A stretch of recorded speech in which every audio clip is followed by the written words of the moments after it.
Hello, this is a video to showcase my CRT collection. The reason I have them all in the same room right now is because I actually plan to get rid of almost all of these.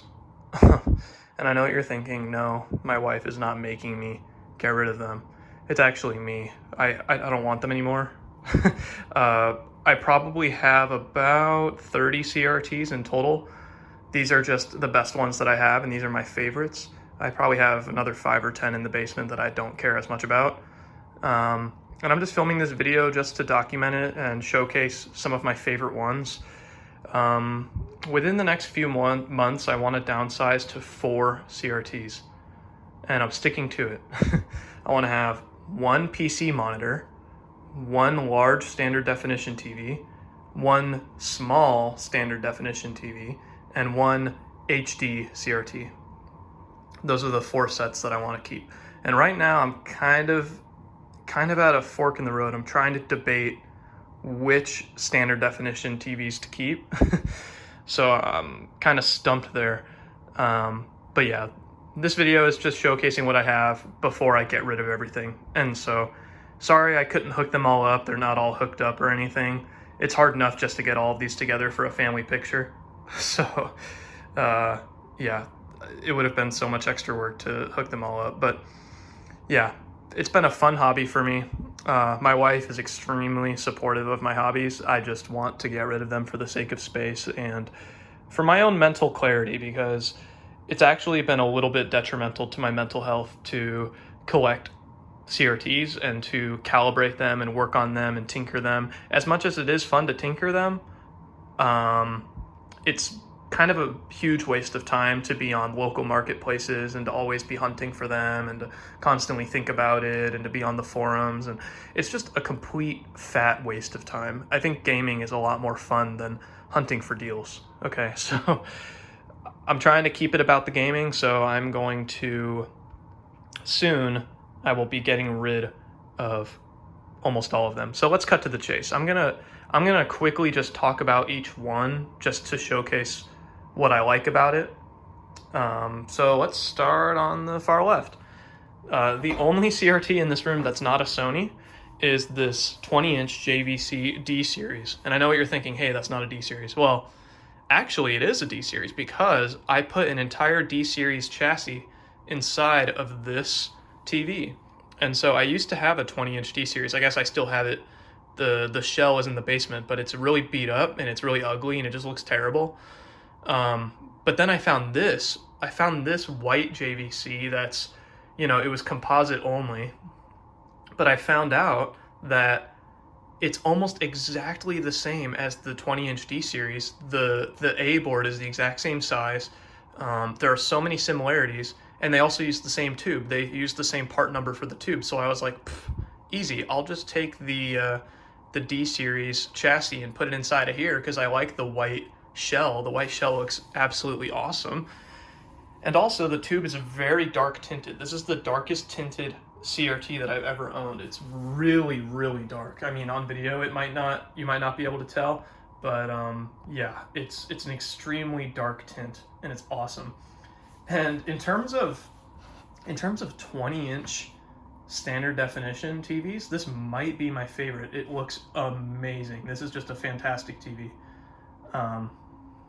Yeah, so I love it. I swapped the D series tube into it.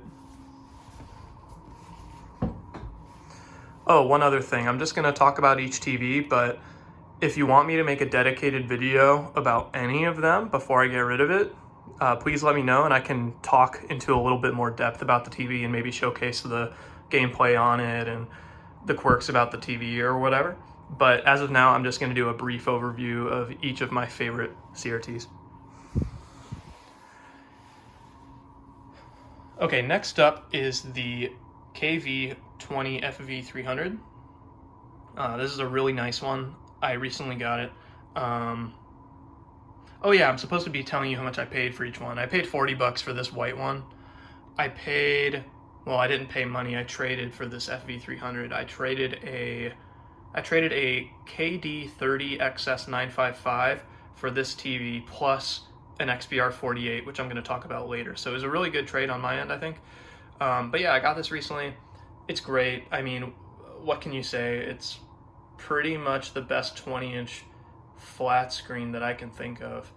Um, yeah, there's really nothing wrong with this TV aside from the fact that it gets this weird video interference with like diagonal scrolling lines, which honestly, it might not even be the TV's fault. It might be the fault of my power chain. Like maybe the power is not isolated and I need to add more noise, like noise filters or whatever. I don't know. But aside from that, this TV is basically perfect. It's just a wonderful TV, incredible picture quality. It's the best sound quality you'll ever get out of a TV this size. No gripes about this. Just a great one. And then I've got my main TV. This is actually just my main TV, watching TV that me and my wife watch on. This is the KD30XS955. I used to have two of them. Just a couple weeks ago I had two of them, but this one was a little bit better because this is the one with HD PT support. So you can disable the high definition pass through to get lag-free 1080i and 540p. Yeah, it's a great TV, and it's so weird how you can actually have two of the exact same model number and they're actually wildly different because they were manufactured on 2 different months. So the serial number on this one starts with 40. If you see this model with a serial number starting in 45, then that TV does not have a lag-free mode, but this one has a serial number starting in 40, which they manufactured this type for maybe 6 months or a year. And yeah, if it starts with 40, you're good. It will have a lag-free mode for 1080i.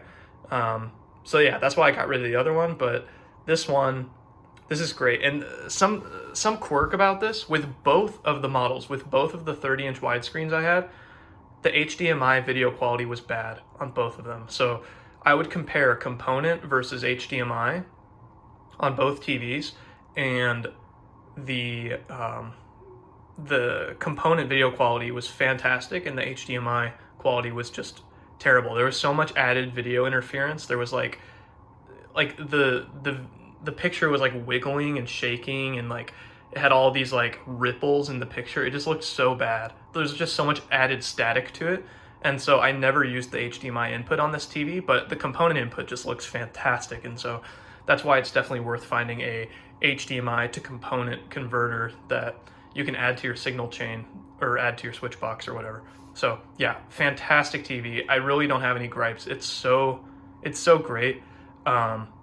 It sure would be nice to have something this size that was multi-format, lag-free for everything, so it could do lag-free 480p. I mean, that's my only gripe with this TV, is it's not like the best 480p TV in the world. It's like 3 frames of lag, and also 480p could look a little bit better. For example, like a VGA monitor looks way better for 480p, but for what it is, it's a fantastic TV, especially for 1080i signals. It just looks fantastic. Okay, move on more to the right. Here is my most rare CRT. More rare than the FW900, more rare than the FV310, more rare than an XBR or whatever. This goofball, the KV27EXR95, yeah, it's just a really rare TV. It was made early 90s. I think it's dated for 1991 or something. There are only a few photos on the internet of this particular model. It's just, yeah, I don't know. The serial number on mine is around 4,000, so I presume that maybe 5 or 6 or 7,000 were ever sold in North America. Who knows? Maybe only 4,500 were sold. I don't know. But like, it's just a very scarce model. You don't see this one very often. And I also have never ever seen actual footage of the original stand. So to my knowledge, this is the only documentation of the original stand for this TV. I would love to do a dedicated video on this EXR. It's just really cool. This is one of the first Trinitrons to have a service menu digitally. You actually have to access it through a little like pinhole, like you poke like a toothpick through, and it like, you have to press a physical button to enter the service menu, which is kind of cool. But yeah, it's composite and S-video only. It is RGB moddable, which I haven't done yet. I actually have not performed an RGB mod ever, and it's like, that's also something that's killing me, is there's so many projects I want to do. Like, I want to modify this one, I want to modify, you know, a handful of other TVs, but it's just like, oh, I haven't gotten around to it, so it's a bummer. But yeah, there's that. Really, really cool TV. And then this is a little 8-inch. I'm blanking on the model number. I think it's like KV8AD10 or 8AD11 or something. But it's a really cute little guy, little 8-inch, manufactured in 1990, I believe. Yeah, I love it. It's cute, but I'm gonna sell this one too. And then I have an 8-inch PVM from like the late 80s. I think it's dated for like 1988 or something. I can't remember the model number for this one. I bought it on a whim off eBay for like 80 bucks. It ended up not working. It was untested, and I think it was the blue line that doesn't work. So red and green displays just fine, but blue does not work for whatever reason. So yeah, kind of a bummer. You know, sometimes you win the deal, sometimes you lose on the deal. In this case, I kind of lost. This TV's got some problems. Next up is the FW900, or I guess the GDM FW900. Yeah, this is the best CRT ever made in terms of, I guess you could say, like bandwidth and, well, not bandwidth, but just like the applications, all the things you can do with it. 16:10 aspect ratio makes it good for modern applications. Yeah, I would love to make a dedicated video on this because the story of how I got it was just absurd. Oh yeah, I forgot. I'm supposed to be telling you how much I paid for everything, but I paid $100 for my widescreen. I paid $200 for this TV plus another one. It was a bundle deal with this little guy over here. We'll talk about later, which, you know, is a little pricey, $200, but I mean, this is like super rare. I've never seen it before. Like, I thought it was a European model, considering like the chin on this. I call it my handsome Squidward TV because it's got like that chin, you know. All right, sorry. Back to the FW900. Yeah, would love to make a dedicated video about this because the story of how I got it was just like, oh my gosh, it was meant to be. It was the CRT gods blessed me with this one, but I did pay up for it. I paid $1,000 cash for it, and I drove 10 hours round trip, so I drove 5 hours to Grand Rapids, Michigan, and 5 hours back. Paid $1,000 for it. It works. It wasn't working very well when I got it. It looked like crap, but I had to do a WinDAS white point balance calibration on it, which took a few hours of like figuring out, but after the white point balance, this thing is spectacular.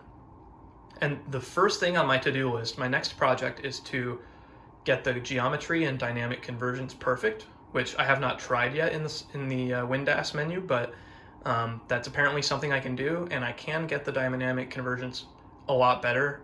It's definitely not perfect on this one, and why would you have a monitor like this if you can't make it perfect? You know what I mean? So that's next on my to-do list, is to you know, fix that one up and get it perfect. Another VGA monitor. This was actually my first VGA monitor, well, for CRTs, that is. I got this one maybe a year ago. Gosh, I can't remember the particular model number, but I can check real quick. It's the Dell,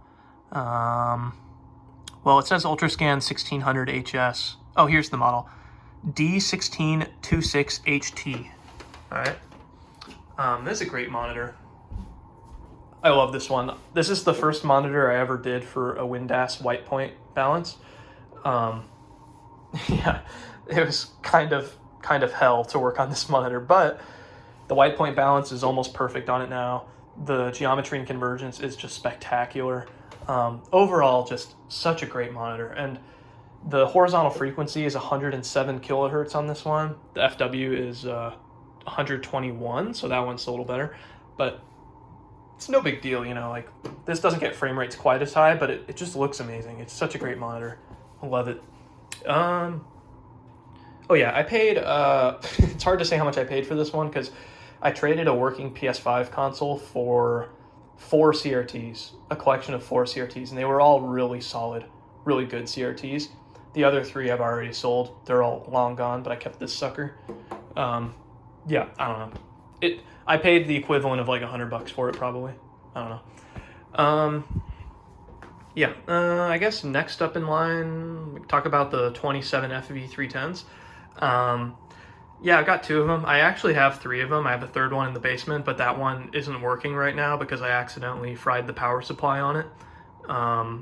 Yeah, just keep your workspace clean, guys, because I had a little metal component sitting on my desk, and it touched the underside of the power supply board while the TV was on, and it cooked it, took out the board, and now my third FV310 doesn't work, which kind of sucks. But yeah, I got I paid I think I paid $150 for this one, and I paid $300 for this, but it was a bundled deal. It came with this TV, the original stand. It also came with the third FV310. So I got 2 in a deal, plus another stand, which is not in the photo right now. But yeah, it was a crazy deal, such a good deal on my end. But yeah, these are just spectacular. What else can you say? I mean, I find it so funny how there are people who hate on this TV just because it's popular. It's like, it's so stupid. Like, human beings are really stupid creatures. I mean, we're stupid enough just for collecting CRTs, you know, like that's just the dumbest thing ever. But like the fact that people hate on it because it's on paper one of the best 27-inch TVs you can get, it's just funny to me, but it's so good. I did a side-by-side comparison of this with a 27 FV300 as well as a 27 FS 120, and the FV310 is noticeably better, but it's marginal. It's definitely not a huge improvement. And, you know, for years I heard people say, oh, it's basically the same as every other Vega model. It's just a little bit better, but don't worry about it. It's kind of true, but, you know, people like me are like, you still want it, right? You still want to get it. But yeah, like the 27 FS 120 or the FS 100, those are super common. They made millions of those. And, like, if you have that one calibrated, it will be 90 or 95% as good as this one.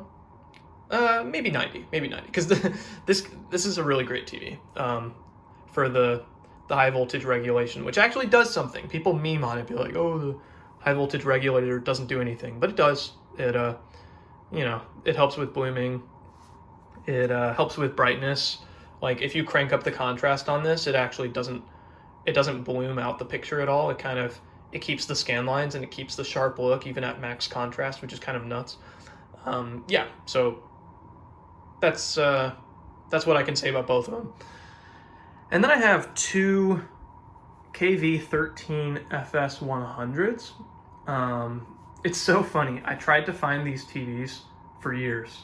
I've been in the hobby for 3 years now. I searched and searched and searched to find these, and I just so happened to find both of them within a week of each other, which is like funny how the cookie crumbles. But yeah, what did I pay? I paid $100 for one, and I paid $75 for the other, which is, you know, a solid price. They go for a lot more. As of a month ago, they were both working. Now one of them is not working because I sold one on eBay and I shipped it.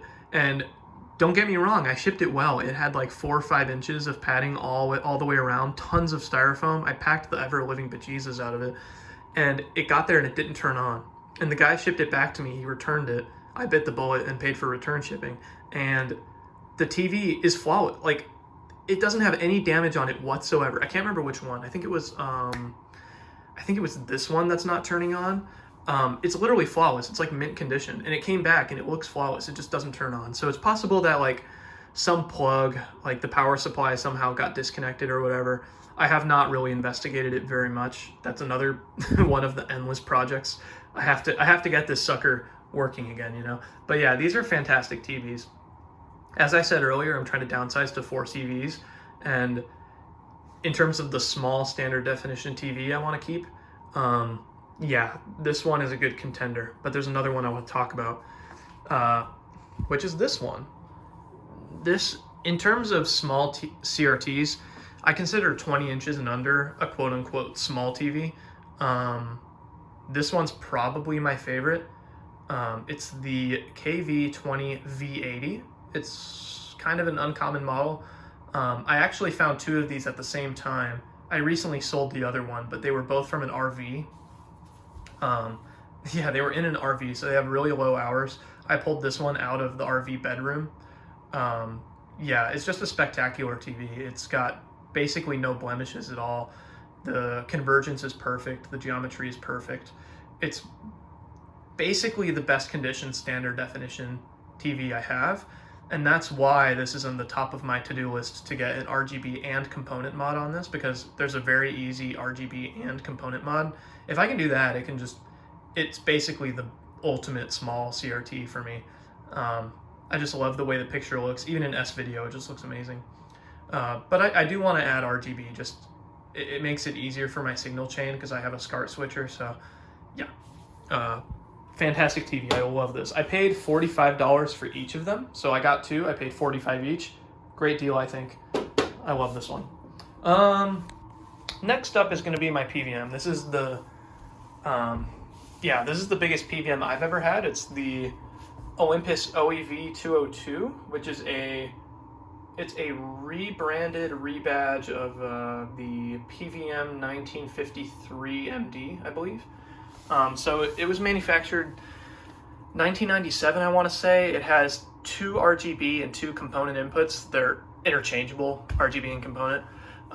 Really just a fantastic monitor. You might be wondering, why would I not keep this? Why would I keep like a consumer grade TV over this? Well, I mean, I just like the look of a consumer grade TV. It just has like a more natural look to it. I think the PVMs are a little bit too sharp for my taste. It just has a really high line count. I think this is a 600 line TV. There's just a ton of extra phosphors horizontally on it. Yeah, I mean, it's a fantastic monitor. You can't go wrong. It's just, as weird as it says, it's just too sharp for me. And the crazy part, let's see how much I paid for it. I paid $50. I'm not lying. I'm not joking. I paid $50 for this TV, or for this monitor. It was bundled with a Commodore 1702 monitor.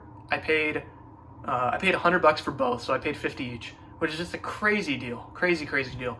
And it's amazing. There's like a hilarious and amazing pickup story for this. The guy posted it on Facebook Marketplace. It was a guy who buys abandoned storage units, okay? And he's familiar with gaming. You know, he'll charge eBay prices for retro game stuff, but he didn't realize that CRTs are valuable. And he apparently bought an abandoned storage unit from a person who was really into retro gaming. And he picked up both of those monitors. He put it on Facebook Marketplace for $125. He put it up for $125, and I paid $100 because I messaged him and I was like, "Hey, can I get the Olympus monitor?" And he said, "Sure, come over here. If you pick up the Commodore as well, you can take them for $100."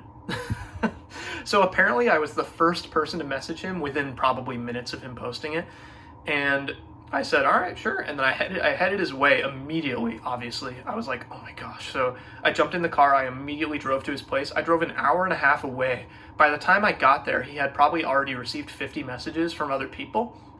And here's the tell. He was a good person.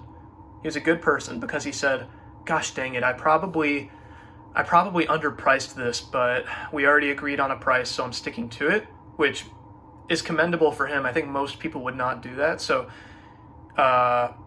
yeah, we agreed on a price. And if you are quick to assume that I'm some sort of scumbag for paying him $50 for this, it's like, dude, we agreed on a price. He said, take it for $50. And I said, okay. He gave me his address and I'm on the road. So I'm sacrificing my time to do it. And so, yeah, it's just a score for me. It was a wonderful score for me. It's a little bit of a learning experience for him. I bet he's not going to underprice a CRT again, but hey, it's a great monitor, but unfortunately I probably will end up selling it because I just like the standard definition TVs a little bit more. All right, and to move on to probably my favorite large standard definition TV. This is the KV35 XBR48. I do have two of the XBR48s. This is the 32-inch model. I'll talk more about that after, but you know, in this hobby, we will rarely find a TV that's quote-unquote perfect, and this is as close to perfect as it gets. The picture on this is just amazing. You're not going to believe me when I say this TV has perfect geometry and perfect convergence. Just perfect. Like the convergence, like I couldn't believe it. The convergence is perfect on it. I think I just got really lucky. I paid $40 for this TV, and Yeah, it's so great. But there's one thing wrong with this TV, which is killing me. It has a big scratch, okay? So it has a scratch that's probably 6 inches long on the front of the screen here, which is such a bummer. And I know I could buff it out with cerium oxide or whatever, which I've never tried, but that's another thing on my to-do list to get done, is to buff out the scratch on this. Once the scratch is out, it's basically the perfect TV. I know I'm downsizing to 4. This is probably one of my 4. It's either this or an FE310, and I'm really conflicted, but I'm pretty sure I'm keeping the XPR because it's just, oh my gosh, it's amazing. And here's a little guy. I've actually not used this very much at all. I've probably used it a total of like 30 minutes or something. Yeah, I cannot remember the model number, but it's a 13-inch curved TV. It's solid. I could RGB mod this one as well. It's RGB moddable. I can't see myself actually doing it behind all the other projects I need to get done. I paid $200 for this one bundled with the EXR that I mentioned earlier. Next up is the Dell P1130. This is my third VGA monitor that I own. In terms of bandwidth, it's actually better than the FW900 I have, because the FW900 is 121 kilohertz of horizontal frequency. This one is 130, I want to say, about 130, maybe it's 131, which is kind of nuts. Yeah, this is a great TV, or great monitor. It has 21,000 hours on it. Unlike the FW900, this has an hour counter, and it's at 21,000, which is a little on the higher end. I hear that 30,000 is kind of like the rating for these. But yeah, it's at 21,000. It still has a bright tube. I have not done WinDAS on it yet, but I'm going to do a calibration on it, and this might end up being my keeper. I might keep this as my main VGA monitor. Oh, and I paid, what did I pay for this? I paid $150, I think, for it, which is, a really good deal. They go for a lot more. But it does have one scratch on it. You might be able to see just that little guy. Okay, yeah, it's very hard to see. My camera's not the best. I'm just using a phone camera. But yeah, there's a little tiny scratch on here, but who cares? It's off to the side. It's not in the middle, so that's nice. All right, I've got the KV32 XBR48 with the matching stand, the original stand, which is pretty hard to come by. I got this from the trade. I traded one of my widescreen Trinitrons for this. Yeah, the problem is this TV doesn't work. I got it. I don't think the seller scammed me. A lot of people are like, oh, maybe the seller's just a butthole, but actually I got it. I mean, he was a really nice guy. It was sitting in his garage for like 2 years, so it's possible that something went bad while it was sitting. But I got it home. It turns on, the sound works, but the picture does not work. When it's on, it's just a black screen with like a blue and red line across the top. Yeah, real bummer. And you know what I tried? I actually, like a week ago, I took the entire chassis. I took all of the boards from the 35-inch and I swapped them into the 32-inch to see if it would work, which maybe I'm a moron, but I thought maybe that would fix it. But I didn't realize that the A board on this TV has a lot of differences compared to the A board on this one. By the naked eye, just by looking at it, the A boards looked identical. Like, I was like, oh, it's all the same. So I swapped it in. Apparently there's some differences to accommodate for the larger tube on this one. So the TV turns on now. It turns on, but it looks terrible. So I was like, okay, yeah. It's better off just to take the original chassis on this TV and try to repair it as opposed to swapping the boards. So yeah, that's another stupid project, is fixing this TV. And you might be noticing a pattern. I've got projects that are not getting done, so I'm probably going to end up just getting rid of this one, which is really sad, but whatever. Last but not least, I've got the KV27S40, I believe is the model number. This is the one that does not have S-Video. It's composite only, which is kind of funny. But it's an amazing candidate for an RGB mod, which I want to do. Apparently, these models just look spectacular over RGB. It might even outperform like an FV310 or whatever. But yeah, it might not be a project that I end up doing because I'm I'm really prioritizing downsizing. And this is a fantastic TV. It's low hours. It looks amazing. There's almost no convergence problems on it. It's really a spectacular candidate for an RGB mod. That's the only reason I've hung on to it for like a year. And yeah, a year. It's sat in my basement, so it's really dumb. I've got a lot of projects that I want to do and I can't do. But that's every CRT that's in this room. I mean, yes, you've probably noticed I'm a Sony fanboy, and I'm not ashamed. I like Sony. You know, I've had some really good Toshiba and JVC and Panasonic TVs in the past, but I like Sony. Sue me. But yeah, these are my CRTs. I obsessed over this for 3 years, and that's how I found all this stuff, because I literally hunted almost every day for 3 years. That's how I was able to get good deals. But yeah, it honestly was not worth it, because it took a ton of time and energy, and a lot of my mind was dedicated to finding these, and it's a huge waste of energy, honestly. So I would rather just put that energy into my work, make more money, just earn money, and then you can spend that money on the TV if it comes along. Like, I would way rather just pay market price for everything and not have to spend all the hours searching. But, you know, there's the thrill of the hunt as well. But, yep, that's my collection. And, yeah, super unprofessional video. I don't have this crazy setup where they're all connected to, like, a video switcher or whatever. But, like I said, it's difficult enough just to get them all in the same room. So, yep, it's bittersweet, but I'm going to end up getting rid of almost all of them. Oh, yeah, you might be wondering, why the heck would I keep the P1130 and not keep the FW900? Well, what kills me is the opportunity cost. So I paid $1,000 for it. I could get $3,000 or $4,000 for it. You might be hating on me for saying that, but it's true. I have sold... The reason I have all these TVs is I've probably resold 100 Trinitrons.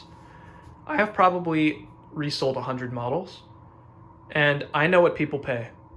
I know how much people pay. It's not fake. A guy paid me $500 for one of these. So it's like, yeah, I mean, it's real. I mean, if you don't like the fact that people pay thousands for this, I get it. But people do. You can't deny that people do. So yeah, the opportunity cost kills me, because if I made this my main monitor and just enjoyed it for what it was, I would feel so nervous knowing that it could break at any moment. Like, it could kick the bucket, you know? A chip could go bad, a capacitor could go bad, and it could just die on me. And the monitor that was worth $3,000 is now worth $1,000, and it's like, oh, man. It's like pulling $2,000 out of my checking account instantly. So it's like, man, that's a bummer. And the P1130 it's basically as good, except it's 4x3. That's the only downside, is it's 4x3. And also the bezel and the shell doesn't look as sexy, obviously. But yeah, I don't really care. I'm just going to sell it. I'm probably going to end up selling the FW900. I'm still a little bit, on the fence about it. Once I get the convergence perfect, I might change my mind. But yeah, it's like, I would rather have $3,500 than to have this monitor. That's kind of my logic. But yeah, it's a wonderful monitor. It really is. And what's keeping me from selling it is I know I'll never find one again. I'll never find it again. But you have to learn to let go. And I'm going to let go of almost every single one of these. But yeah, I've rambled way too long. But the reason I'm talking so much is because, like, I like videos like this. There's a YouTuber named Riggle, Riggel. Like, he's doing what I'm doing. Like, he just spitballs. He'll just talk for a long time about CRTs, and I love that. It's so fun to listen to it. So yeah, I'm just, I'm spitballing right now, but it's been long enough. It's a 35-minute video, so I'm just gonna say peace out.